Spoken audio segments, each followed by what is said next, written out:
Okay, so we're just going to go ahead and get started, and as people trickle in, they'll be able to just jump into the conversation. So just a couple of notes. My name is Ashley Studholm. I am Programs Director for the Prince William Conservation Alliance, and PWCA works to establish desirable, equitable, sustainable communities, promote environmental stewardship, and create opportunities for residents to engage in decisions that affect the quality of their lives and the future of their communities.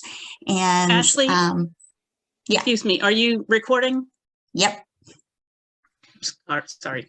No worries. You can see it in the top. Thanks for the reminder, though. But you can see that in the top left-hand corner, we're recording. And just a few notes. Feel free to use the chat for your questions. You can also, under reactions, raise your hand. So during the presentation, Nancy will just go over and deliver her presentation. And then at the end, I'll be looking at the chat box and asking you to unmute so we can have a little bit more engagement that way. And you can ask your questions. And we'll leave 10 minutes for that. So without further ado, we're going to get started with herbaceous perennial natives for the suburban yard. And I'm sure we'll have some woodies mixed in because, as we heard from Matt, plant communities are essential. And we're here with Nancy Vehrs. She is president of the Virginia Native Plant Society and the Prince William Wildflower Society. And I think we're all ready to just be immersed in the world of herbaceous perennial natives. So Nancy, take it away. Thank you, Ashley. I'm Nancy Vehrs. I'm president of the Virginia Native Plant Society, as well as the local chapter, the Prince William Wildflower Society. I'm not a botanist. I'm not a technical person at all. I've been a member of the Native Plant Society since I bought my house in the late 80s. So I have no technical knowledge. I was an econ major in college and worked for Fairfax County government. So I'm not going to be technical. I hope that most of you are beginners because this is really a beginning kind of program. And let me just say that Matt did a fantastic job. I'm just going to go off into the one little herbaceous perennial side of things. And I did find it hard to try and stay away from other plants, but I tried to stay on this subject. When I first talked with Ashley, I'd said it might be really hard for me not to go into woody stuff, but I'm going to try not to today. So let's stop mowing and start growing here. First of all, we'll start off by, what is a herbaceous perennial? A lot of beginners, are put off by some of these terms. Herbaceous perennial is a non-woody plant, and the top growth dies down annually, but the crowns, roots, bulbs, or rhizomes survive the winter. A lot of people are familiar with like daffodils or something, come back every year. That's a perennial, and it's herbaceous. A perennial is something that comes back every year, at least 2 or 3 years. There are some short-lived perennials that only last a couple of years, but the perennials we're talking about here are generally long-lasting, and they die down every year. So a lot of houses in Prince William County look like this now, and it's rather daunting as to where you even start. Others of us have small suburban lots. We might have some things here on our properties, but if you're starting with lawn, this is what I would recommend. We need layers. So layers are very important in the gardening realm, and there's the canopy trees. Matt talked about this. There's a black gum here in the fall. Understory trees, small trees, creating those layers. This is a fringe tree, things like dogwoods and redbuds are understory trees. Shrubs and woody vines, this is winterberry holly. So, and herbaceous plants. So we're going to concentrate on herbaceous plants here. These luscious, beautiful flowering plants. And I'm really going to concentrate on forbs, which are flowering plants. Perennials, a lot of plants can be perennials, grasses, and all this, but we're going with forbs here, wildflowers, because to get into grasses and some of the other subjects, it could be quite daunting to try and limit that to an hour. So Matt talked about all these different plant communities and stuff. And when you're working with what we call wildflowers or native plants, we want to work with what you have right now. You know, some of you might have, you know, just hard pan clay or something, but you want to work with your existing situation, not have to, you know, struggle with putting in plants. It's a right plant, right place. You know, if you have a wet area, you know, you'll put a plant that likes a wet area. You don't want to put a cactus in a wet area, you know, that sort of thing. I mean, you can, if you have a particular plant you really love and you want to baby it, you know, that's your call, but that's not what we try to do with native plants. We recommend testing your soil.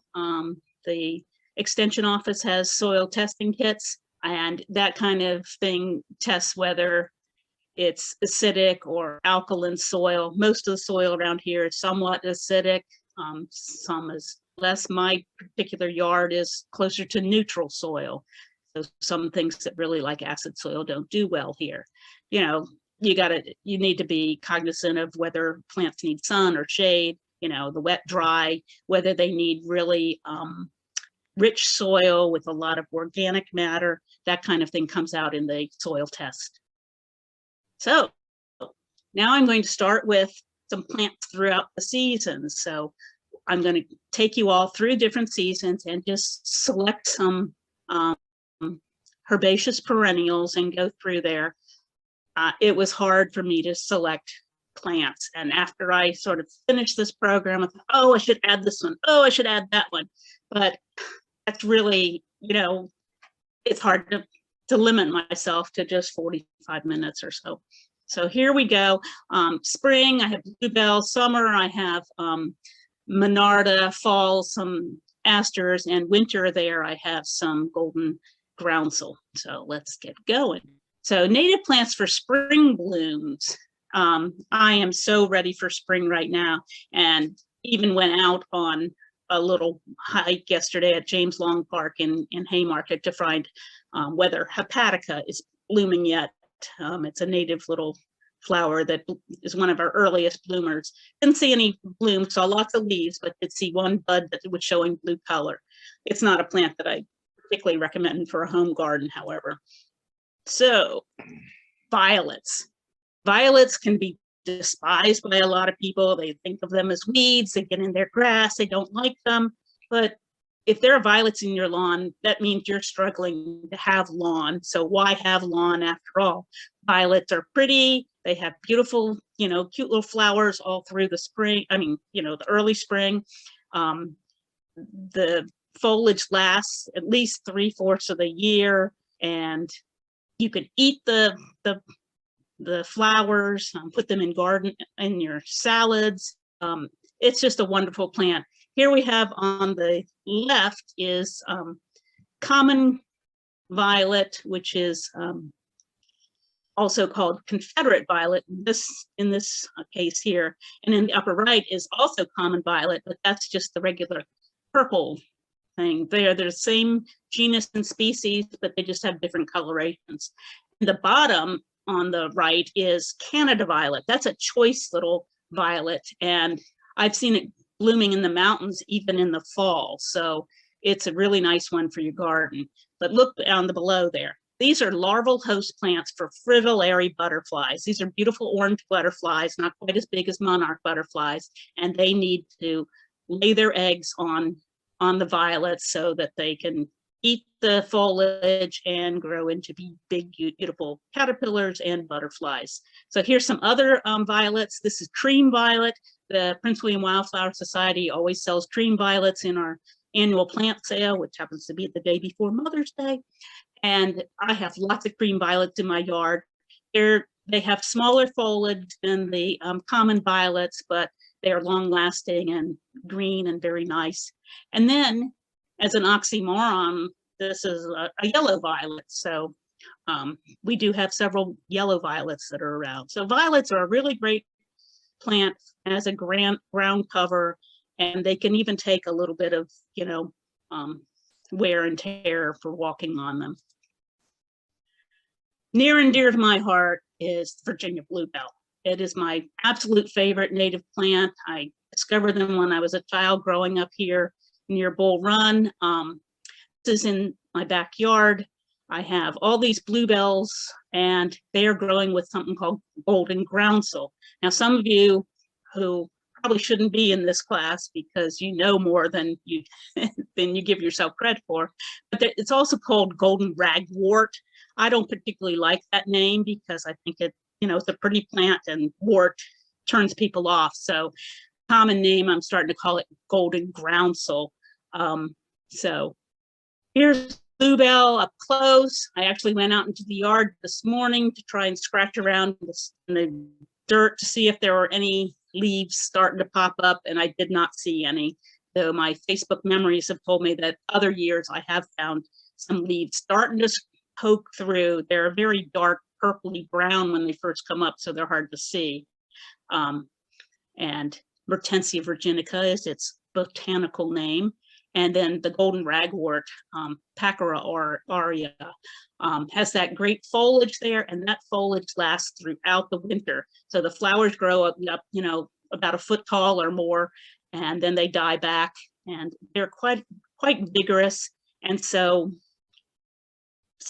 some of us like to have vigorous things that will spread. Others don't. If you don't, you can cut them, you can deadhead them after they've bloomed.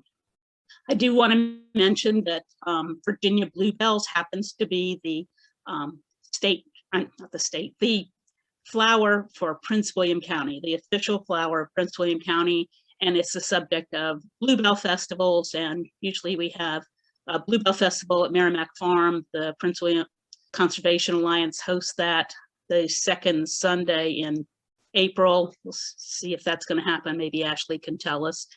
But bluebells completely disappear. They'll be up for several weeks, bloom in April, and then by probably mid to late May they are gone. So you will want to put some other perennial in that space that can take that up. Columbine. A lot of people hear of columbine, they think Colorado, and they think blue columbine. Yes, purple columbine, I think, is the state flower for Colorado. This is how it looks when it first comes up. It looks so delicate and cute, really lacy foliage. Then its flower. The eastern columbine is red and yellow, and it happens to start blooming in April, right when the hummingbirds, the ruby-throated hummingbirds, return to our area. So they are attracted to red flowers, and the flowers are ready and waiting for them, the nectar on them. Another one of my favorites is the wild geranium. It is nothing is like the geraniums, those red geraniums that people put in pots and that have been around for ages. Those red geraniums are not even true geraniums botanically. They're in a different genus, whereas this is Geranium maculatum. The Virginia Native Plant Society happened to designate this as the wildflower of the year back in 2020. It has very pretty lacy foliage too, and lots of flowers. It likes to grow in moderately moist areas in the shade. I can take a little bit of sun, but it is a springtime flower blooming in May. Here's another springtime flower, golden Alexanders. They're in the same family as Queen Anne's lace that some of you might be familiar with, and the flowers look a little bit like it. It's also in the same family as parsley, and most of those plants are all host plants for black swallowtail butterflies. Golden Alexanders are the native host. Over here on the right, you can see a sign that we have in the garden at Merrimack Farm Stone House, where it tells about the golden Alexanders. Golden Alexanders take part sun to part shade. They like it wet, but they don't have it wet, so they will do just fine in ordinary garden soil. Pussy toes. Not everybody thinks of pussy toes. They're not always the most readily available in nurseries. but they're always available in native plant nurseries. And it's the larval host plant for the American lady butterfly. And if you look closely here on the photo on the left, those are the caterpillars for the American lady, and this is the American lady butterfly. So this is a cute little plant. It puts up flowers that look like a cat's paw. You know, it's little paw pads. So it's very low growing. There are several different species. There's field pussy toes and plantain pussy toes, and some of them like it drier or not. You can see that the one on the right there is growing right there in pine needles. So that's a very acidic soil situation for that, but they don't have to have that much. They don't have to have it that acid, but it does like sun, and they like it dry. So if you have a dry, sunny area, this is a perfect plant to put there as a ground cover. You know, it blooms in the spring, and then, you know, it just has the leaves there. And the leaves that are torn up, you know, that look a little worse for wear, are the ones that are hosting those beautiful butterfly caterpillars. What spring garden doesn't include jack-in-the-pulpit? It's a little different. It's not a normal kind of flower, but it's one that many of us have seen when we were children and thought it was really cool. The jack is, you know, looks like a little man standing here in his pulpit with the hood over it. Interesting thing about jack-in-the-pulpit is, if you can look at the photo on the right, it has 3 leaves, and you probably always grew up, you know, leaves of 3, leave it be. Well, there are plenty of leaves of 3. They're not poison ivy, and jack-in-the-pulpit is one of them. And if jack-in-the-pulpit has enough moisture, it tends to like moisture areas in the shade. It will develop a seed pod right there where where Jack was in the center will turn into these seeds, and they can feed, you know, box turtles or whatnot, and they're very pretty and last through, you know, they mature in late summer. I do want to mention most of your spring wildflowers that I've mentioned, with the exception of perhaps the pussy toes and wild geranium, most spring wildflowers are shade lovers. I mean, they'll grow in the woods, so that's what you can expect. I just heard some voice. Okay. But don't forget about ferns. They're not a flowering plant, of course, but they are great to fill in when some of these flowers, which are like bluebells, are spring ephemerals. They last for a short time and then they dry up and disappear. Ferns can take their place. This is what ferns look like when they first emerge from the ground, and we call those fiddleheads. They all are curled up like that, and then they emerge and become very beautiful and green. So this is your typical fern fiddlehead. Here is sensitive fern. Sensitive fern is sensitive to frost. We like to tease that, you know, you don't want to insult the sensitive fern because its feelings would get hurt, but it really is just sensitive to frost. And it's a prolific fern that likes moisture. Here is a really choice fern. This is northern maidenhair fern. You know, this is a woodland fern. You'll see it a lot in the forest, in the mountains, but it likes a richer soil and a moister soil. And if you have maidenhair fern, I envy you. It is a really choice, beautiful fern.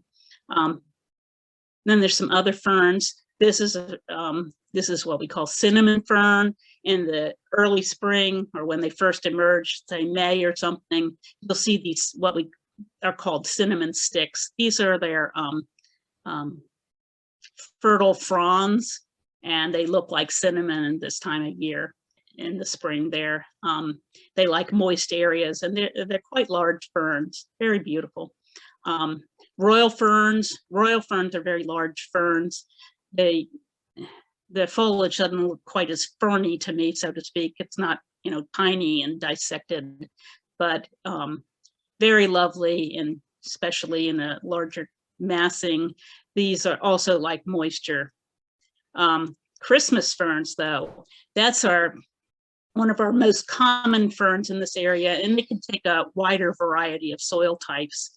I have one leaf here that's bent over or bent back so that you can see the sora, the spores on the back of the fern there, and that's how it reproduces. But Christmas fern is named Christmas fern for several reasons. It is evergreen. It kind of lays down on the ground a little bit in the winter time, doesn't look quite as nice, and will put out new foliage once spring comes around, but it is green. And also, if you look very closely, some people say that the leaves resemble a Christmas stocking. I think that's kind of a stretch, but it does have a little Christmas stocking look to it. And there's a full fern showing up, and they can take a little bit of sun. A lot of ferns can take more sun if they have a lot more water. So if there's less water, they need more shade. But any kind of spring garden, woodland garden, needs some ferns. Let's move on to summer now. Here we have what's called wild bergamot, or Monarda fistulosa, and you can see how it attracts pollinators. Hummingbird moth, that's not the technical term for that, but there are several kinds of hummingbird moths, snowberry clearwing and sphinx moth and that kind of thing, but they enjoy nectaring. Some people think they almost look like a baby hummingbird or something. But they like nectaring on these long tubular flowers, and monarch butterflies like them as well. But my favorite Monarda is the bee balm, the red bee balm, because it attracts these hummingbirds. This is truly a hummingbird magnet. If you put one of these bee balm plants in a pot and set it next to you or something, a hummingbird will come. I almost guarantee it. I'm looking over here at my friend here, Harry Glasgow, my partner, so he's sitting next to me, but we will usually attract hummingbirds this way because our yard is quite shady, so we can move around the potted plants. I know that Nancy Berlin is going to tell you about native plants for containers. So this is one that I have used in a container. All Monardas are a type of mint, so they will spread. Bee balm does not spread as well as the previous Monarda fistulosa or the wild bergamot. I used to have both, and the lilac, the light purple, overruns the red. So you would want to keep them separate if you want to keep a good supply of bee balm. And you can make a tea out of it as well. Milkweeds. Matt did talk about milkweeds a bit. We have many species of milkweeds in Virginia. I don't know, at least a dozen. These are the main ones that I see here in Northern Virginia, especially ones that you might use in your garden. Over here on the upper left is swamp milkweed. That's pretty choice. All milkweeds like sun, so these are all sun-loving plants. And the swamp milkweed is one that really likes to, it prefers moisture. And we have seen it at Huntley Meadows Park sitting in standing water. But if you have a decent garden soil that's, doesn't totally dry out, swamp milkweed will do just fine. And it's well behaved. On the lower left is common milkweed. Common milkweed can be quite aggressive and might move around in your garden. And it's quite tall. It's 4 feet. I have some. I love it. It smells good, but it's really rambunctious and might be too much for a small garden. Whereas swamp milkweed up there is one that's better behaved. The best behaved one is the orange here, the butterfly weed. Some people call it butterfly flower now because weed is such a nasty kind of word. So we can call them milk flowers or butterfly flower. This orange one you can find it commonly in any kind of garden center. They have a lot of cultivars of them, but they will attract the monarch butterflies too. Monarch butterflies have to lay their eggs on milkweeds. It's the only plant that they can use for their caterpillars. So that's the whole monarch story that you're probably all familiar with. You see the monarch butterfly that's here on the lower left. This is actually a male monarch. He has these two little wide spaces in his veining. Female monarch butterflies have very thick veining throughout and don't have any wider spot there near its thorax. And then over here on the lower right is my favorite milkweed, and that's purple milkweed. It grows at Huntley Meadows Park in Alexandria. This is a fritillary butterfly that's nectaring on it. And if you all were paying attention, you know that fritillary butterflies need violets for their as their host plant. But purple milkweeds are not as available. I know Earth Sangha does carry them and they sell them at a premium price. Purple milkweeds don't seed as much, as prolifically as the other kinds of milkweeds, so they are harder to grow. So that just means I appreciate them more, even more in the wild, but they are gorgeous. So any garden that you do, that you have sun in, you need to have some milkweeds. Black-eyed Susans, that's another no-brainer that you should have in your garden. These are Rudbeckias. Black-eyed Susan happens to be the state flower of our neighbor, Maryland. And this kind of flower is considered a composite. They have, daisy kind of flowers are called composites. And here we have on the right, we have a goldfinch eating those seeds. Goldfinches are one of the few birds that do not feed their young caterpillars. So they feed their young seeds. Almost 97% of songbirds feed their young caterpillars, except for goldfinches. And that's one of the reasons why goldfinches nest a lot later in the season. They'll be nesting in August when most of the other birds have finished up. That's because the seeds are all ripening at that time. Blazing Star, Liatris, is a nice garden plant that's very attractive to butterflies. The usual one sold for gardens is Liatris spicata. It's kind of tall. It can be 2 feet, 3 feet tall or something. Very nice in your garden for some vertical structure. On the right, I actually show Liatris squarosa, or scaly blazing star. We have this at Manassas National Battlefield in the meadows there, in the sort of a dry meadow area this grows. And here's one of those hummingbird moths that's nectaring on that as well. I think Earth Sangha does sell the scaly blazing star, but most of you would probably go with the regular Liatris for your garden. If you really want to bring in insects, bees, all those kind of people, all those little creatures, you need some mountain mint. This is short-tooth mountain mint. It's my absolute favorite. Ignanthium muticum, I like the name. It has silvery foliage and very tiny flowers. And you can see in this picture how small those flowers are. That attracts so many bees and butterflies. And here's wasps. They even have these cool looking wasps that love to come to them. Harry, my friend here, likes to go out to our mountain mint in the summertime and just watch all the activity at them. Merrimack Farm has some nice stands of it in its garden, and you just can't believe how many visitors come to this plant. Now, your mountain mints can be kind of aggressive. That just means you can share some. And it's nice to have a large stand of it to bring in these insect pollinators. Joe Pye weed. Now, Joe Pye weed, I like to try and call Joe Pye flower. Once again, we'll stop with the weed name.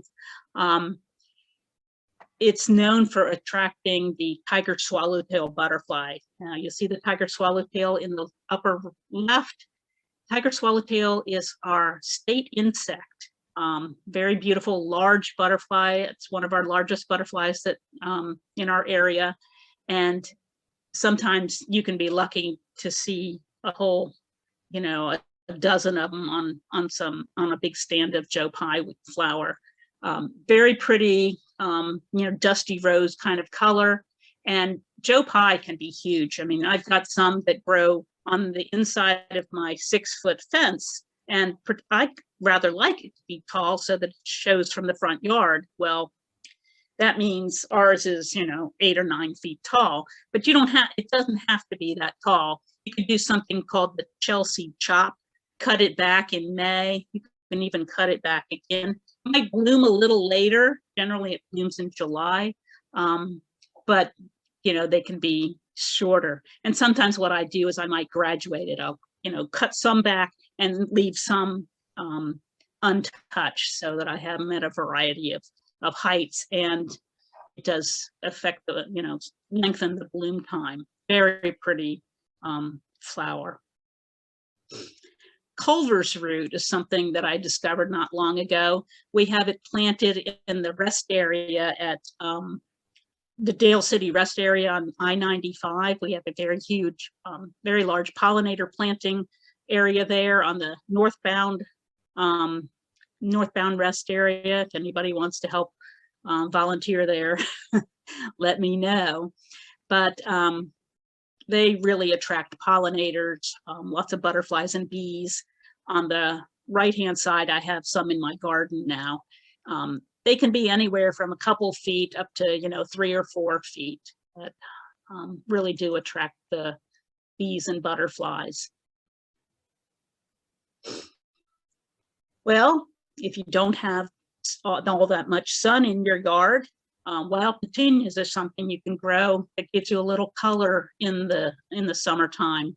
You can see that the flowers do resemble, the common petunias that are grown as, bedding plants and stuff, but these are perennials, so they will seed around. They do spread for me.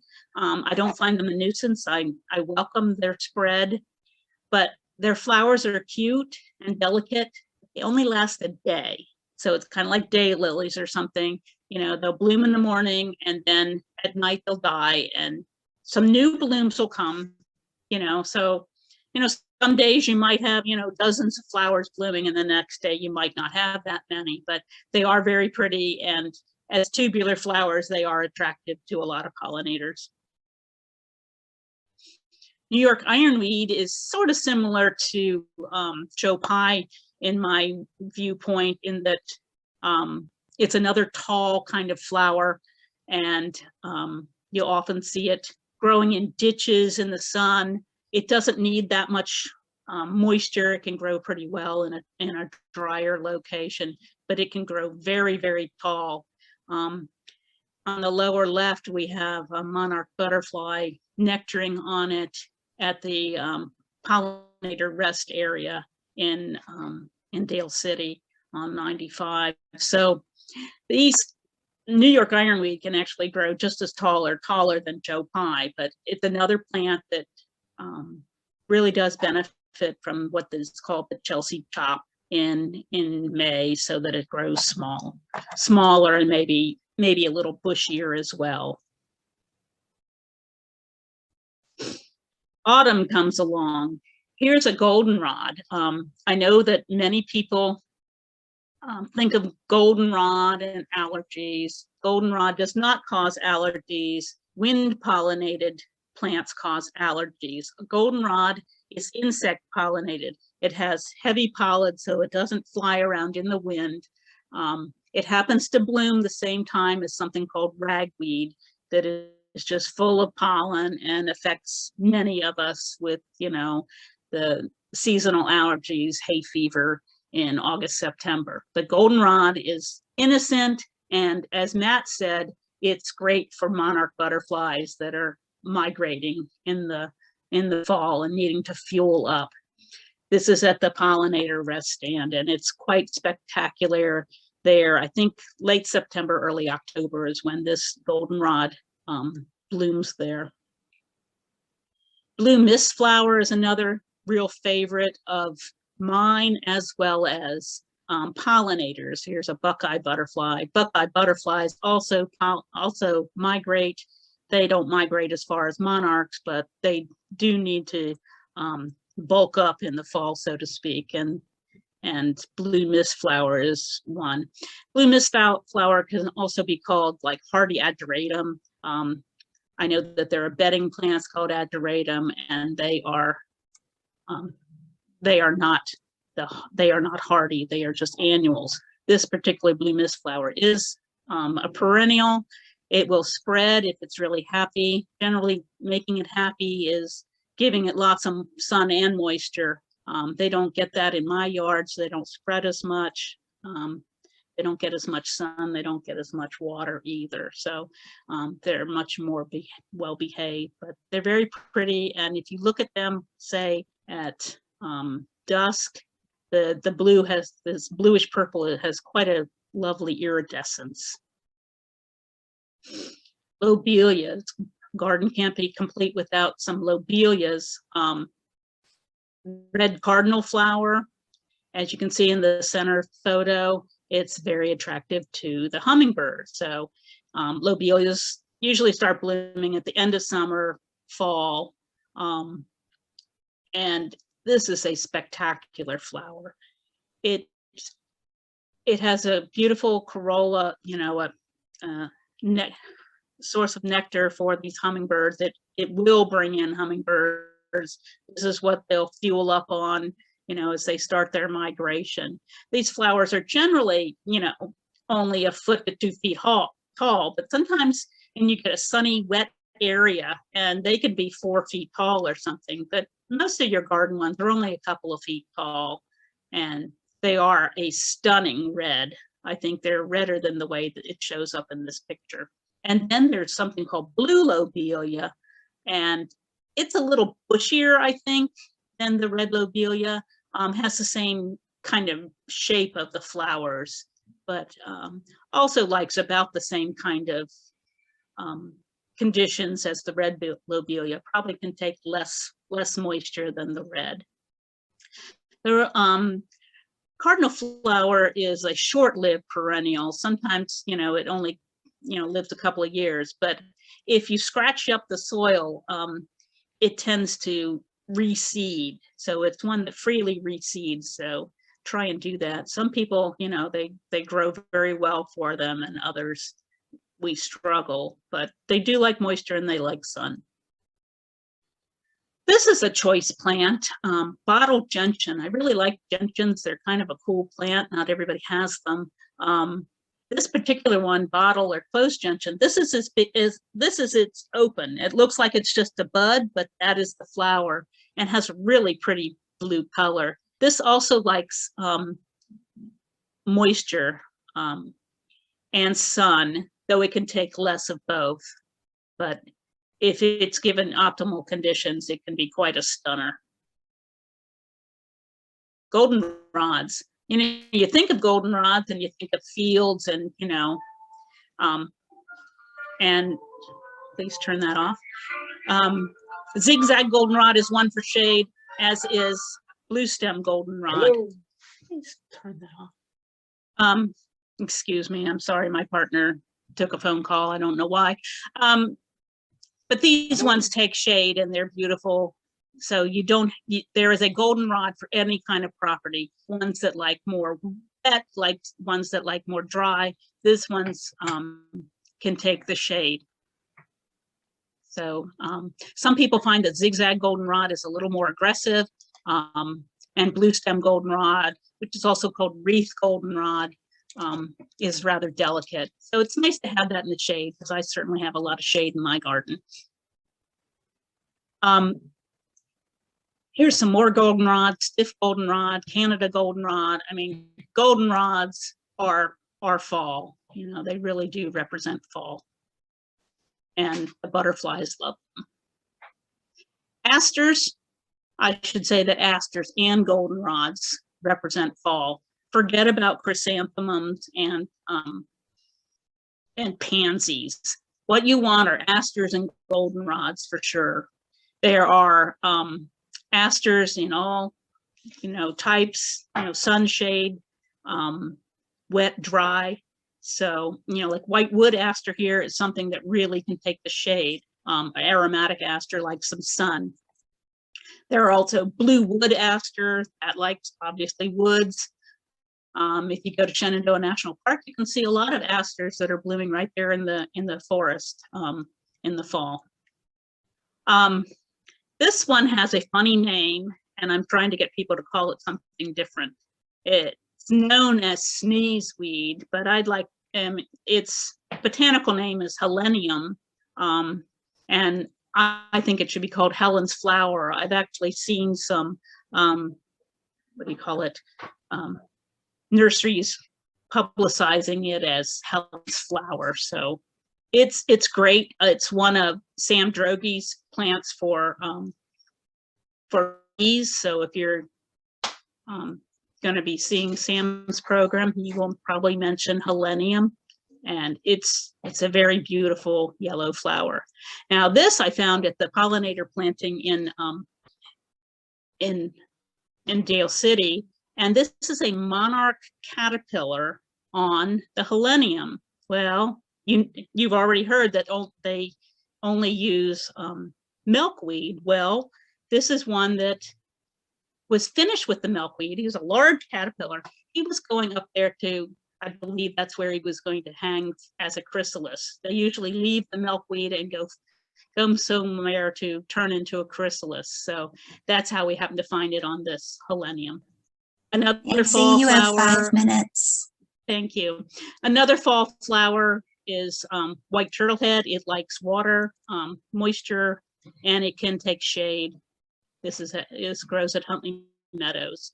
Narrow leaf or swamp sunflower is a really tall one. It's the last flower that blooms in my garden. It's another one that it can be 10 feet tall, or you can chop it back and be much shorter.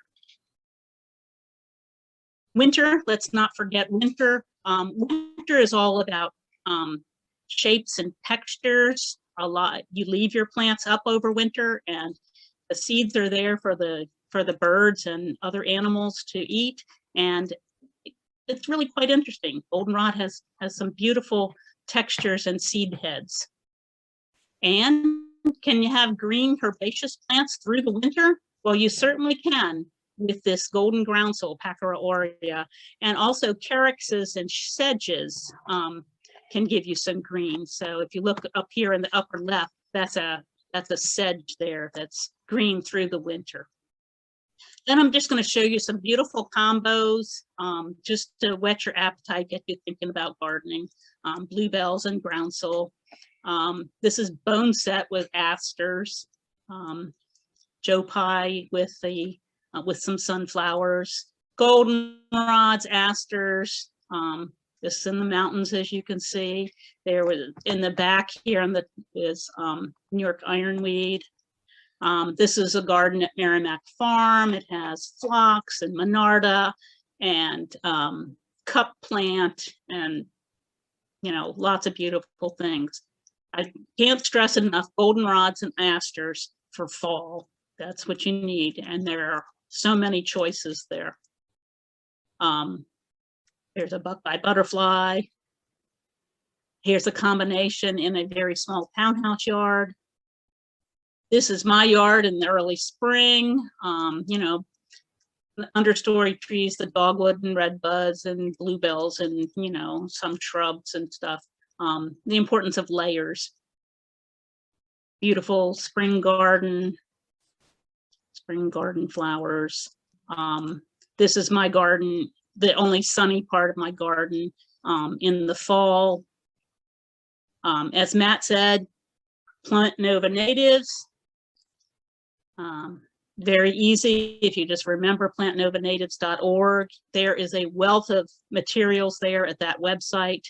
We also have a guidebook called Native Plants of Northern Virginia. You can buy it from the Native Plant Society. You can find information about that on the Plant Nova native site. The logo flower is trumpet honeysuckle, also called coral honeysuckle. It's a vine.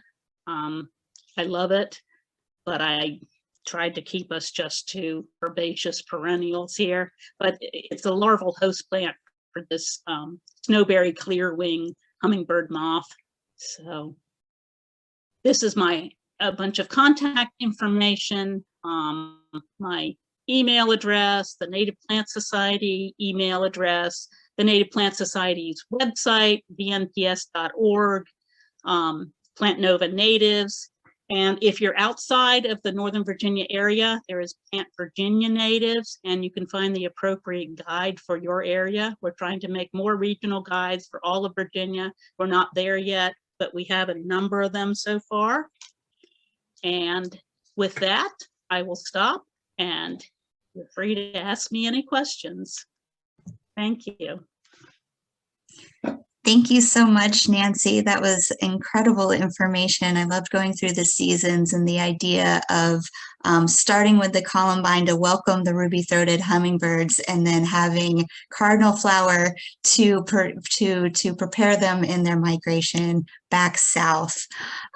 So we will get started with questions here. I'm going to go back through the chat, and as we get through those, you can, under reactions, you can also raise your hand and we can go through things that way. And I remember that one of the first questions, let's see, I'm scrolling back up here, was for the violets, and it was, are all violets natives?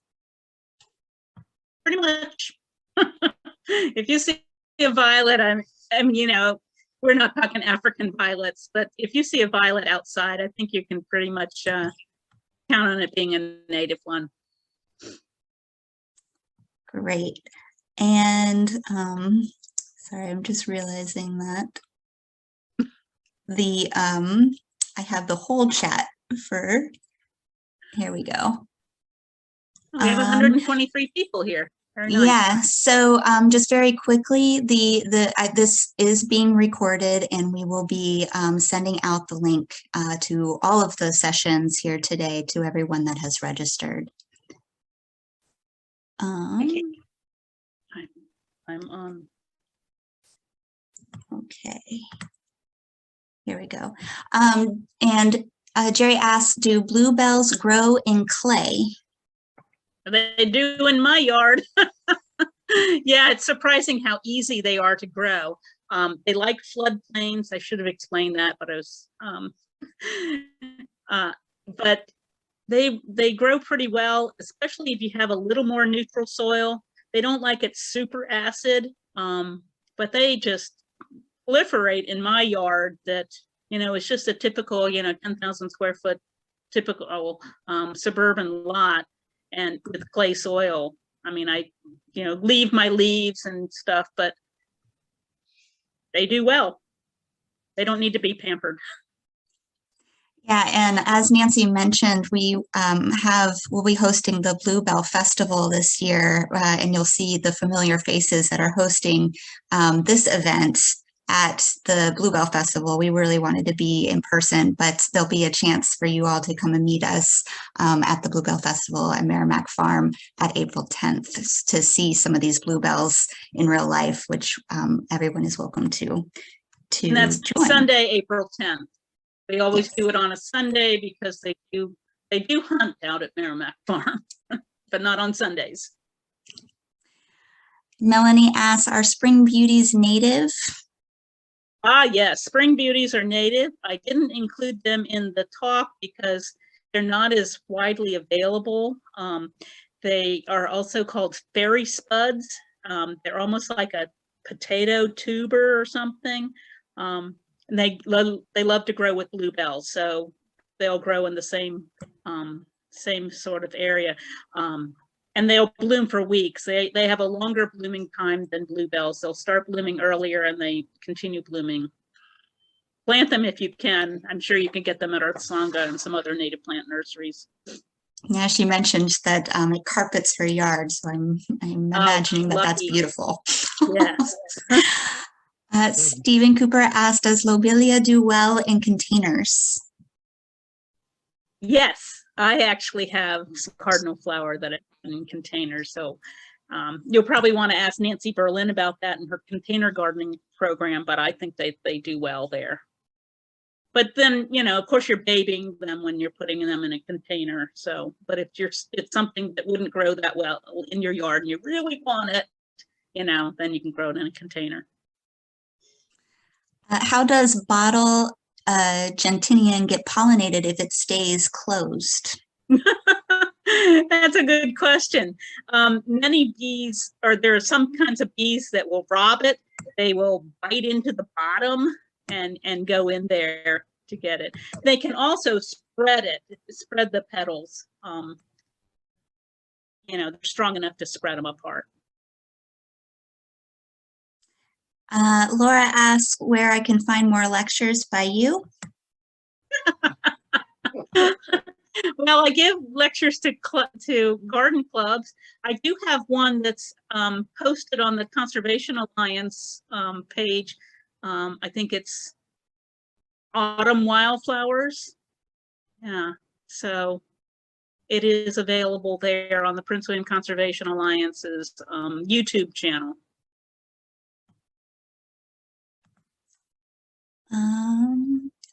Let's see. Did you mention Queen Anne's lace? Is it native? No, it is not native. I mentioned Golden Alexander's looking like a yellow Queen Anne's lace. Queen Anne's lace came from Europe and it's naturalized. It's can almost be invasive. It's considered, it's also called wild carrot. But I've been told that if you see a lot of Queen Anne's lace, that can probably mean that there's a lot of chiggers in that area. So, but they are pretty. Someone's requesting to see the slide with native plant societies listed. And as we do that, the next question is the best way to get bluebells? I sell bluebells that are usually at the Bluebell Festival. If we have a full-blown Bluebell Festival, the Prince William Wildflower Society will have a table there, and if the bluebells are up and stuff, I will pot up a bunch from my yard and sell them there. But they're available at native plant nurseries, all the local native plant societies, plant sales. Earth Sangha sells them. Riverbend is having a bluebell festival, I think maybe the Saturday before the Merrimack one. So, you know, bluebells are around. And Adrian kind of has a more broader question, the best place to get these beautiful plants, just kind of resources in general. Well, you want to come to our native plant sale the Saturday before Mother's Day at Bethel Lutheran Church there near the Manassas Post Office off of Sudley Road. That's always the Saturday before Mother's Day, which I think is May 7th this year.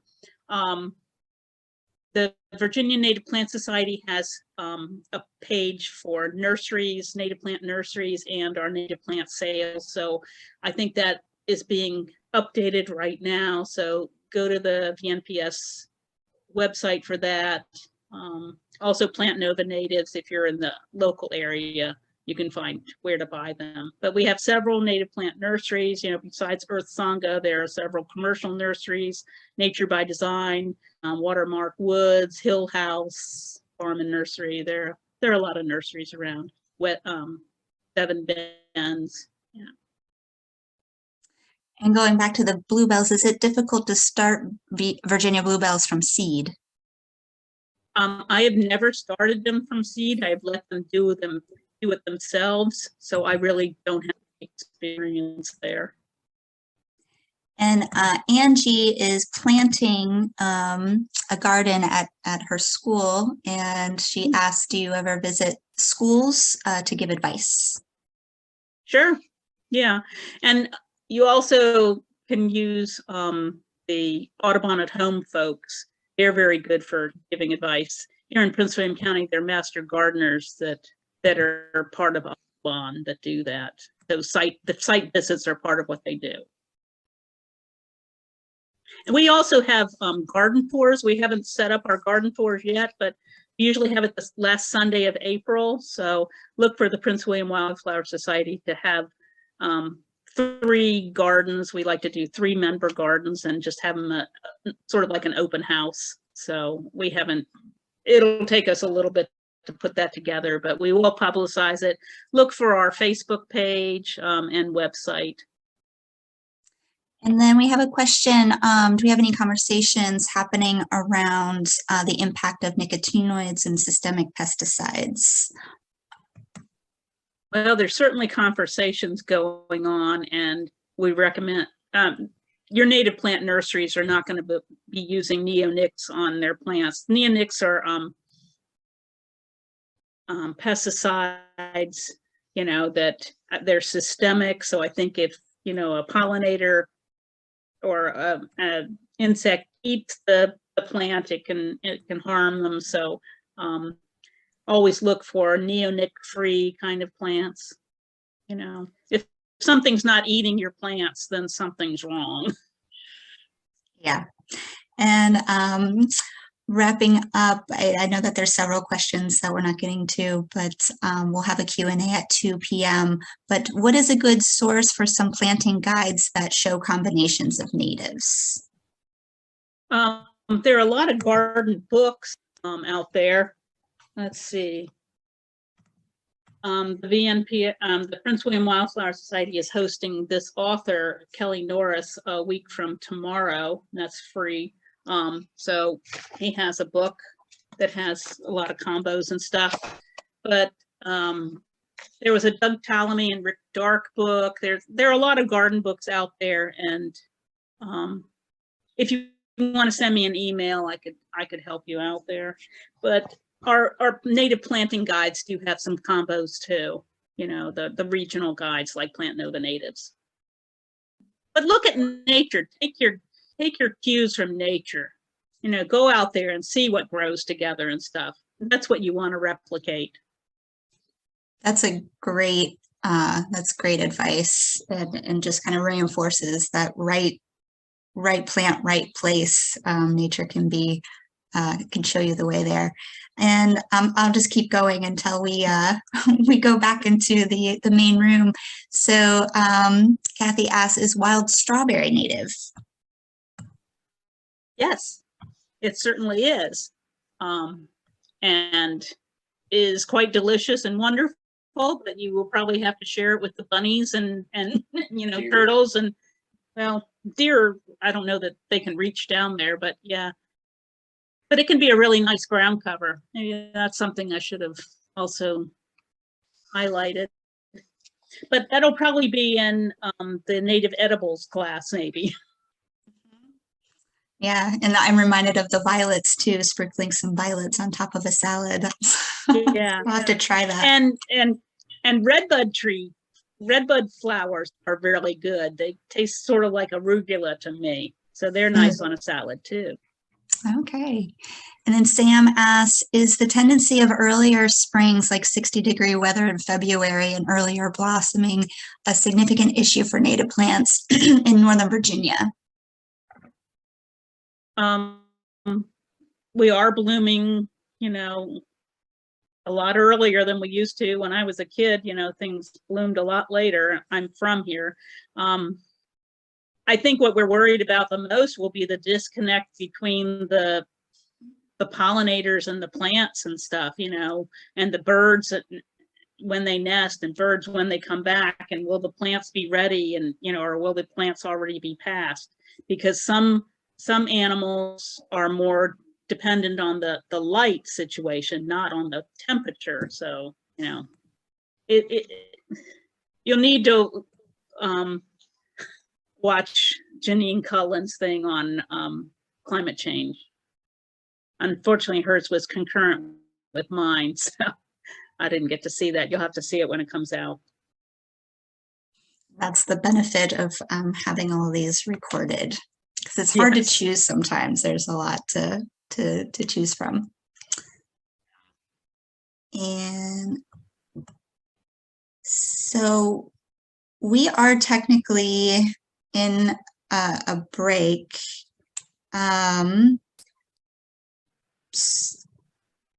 But I don't see that the room is being closed. So I don't, Nancy, do you want to continue with a couple more questions? I can continue, sure. Okay, okay. I just wanted to check in.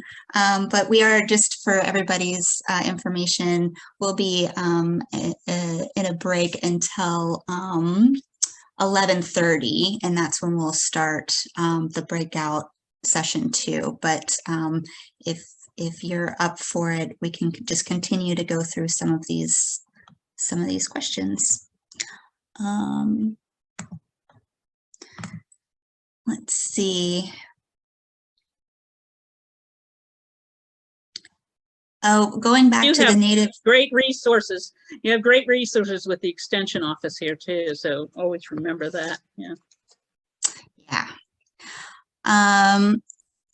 Any advice dissuading neighbors from using herbicides and pesticides? Good luck. I'm not real successful with my neighbors. Had a new neighbor move in a couple doors down in a yard that was a little bigger than mine. It had 20 mature trees and had them all cut down. I was just, beside myself. So if you can work with neighbors, more power to you. Yeah, maybe invite them to next year's, the 5th annual Native Plant Symposium. Perhaps we can we can persuade them. Yeah, and give them a gift of the $5, native plants for Northern Virginia book, Mm-hmm. I didn't have a chance to do that when these people moved in. The chainsaws came up right away. Yeah. And Cindy Spears asks, is there a native and a non-native strawberry? Going back to the strawberry plant. Yes. The natives, well, the cultivated strawberry is actually a cross between our native strawberry and some other strawberry. So then you have things that's called like Indian strawberry. It's not native. One way that you can tell is our native strawberry or edible strawberries have white flowers. So even your commercial strawberries have white flowers, but our native strawberries have very tiny strawberries. Very delicious, but very tiny. If it has yellow flowers, it's probably that Indian or mock strawberry, which is not native. It's when it says Indian strawberry, it's actually from India as opposed to Native American. And Carol, your comment on assisted migration and the need for plants needing our help to migrate to cooler climates as the climate warms. Again, I don't, Nancy, if you have any comments on that, but then just to reiterate, Janine Collins' talk on gardening for the climate crisis, there might be some information there.